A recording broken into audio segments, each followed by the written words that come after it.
Okay, बस मिल गई finally. इतना झंझट करने के बाद मेट्रो बीच में अटक गई थी। ऐसा यूजुअली होता है whenever I have to travel.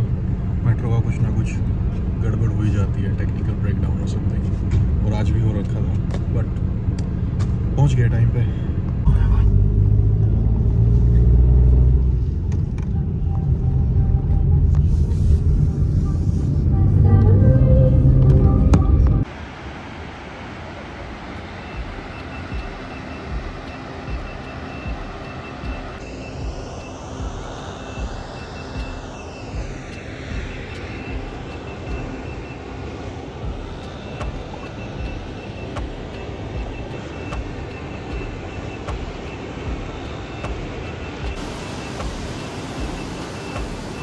ये मेरा तोश का दूसरा सफ़र है। पिछली बार 2017 में अपने एक दोस्त के साथ मैं यहाँ आया था।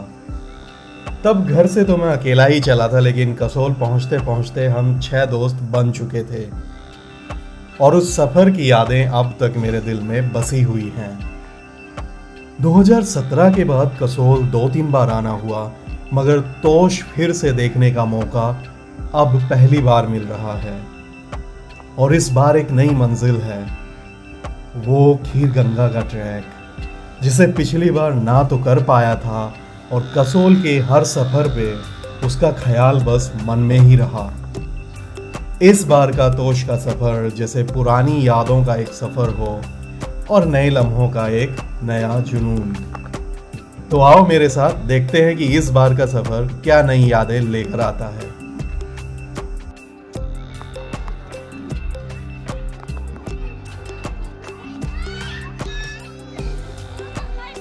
तोश की तस्वीर मेरे जहन में बिल्कुल वैसी ही थी जैसी मुझे यहाँ दिखाई दी। वही छोटी तंग गलियाँ, खूबसूरत नज़ारे और एक छोटा सा सुंदर सा कैफ़े जो एक कोने में था।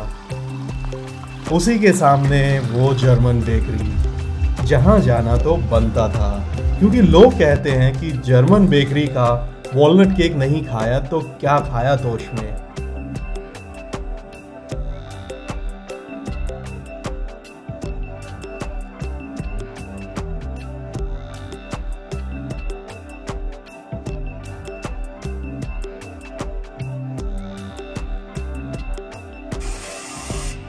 वहाँ की ट्रांस वाइब्स में खुद को डुबोने के बाद मुझे याद आया कि सूरज भी डूब चुका था और अंधेरा अपने चरम पर था।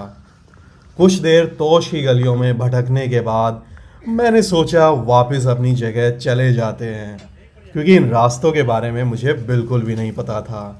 और ऐसे ही भटकते भटकते मैं एक बार खो भी गया था और मुझे एक लोकल की मदद लेनी पड़ी थी। जिस जगह मैं रुका हुआ था वहाँ के लिए मुझे 3 बार लोगों से पूछना पड़ा था। Thank you.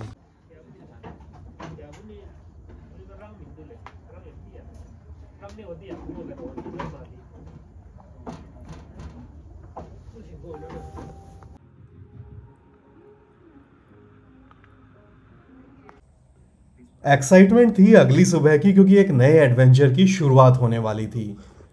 दिल में नई उम्मीदें थी और मंजिल की तरफ एक और नया कदम।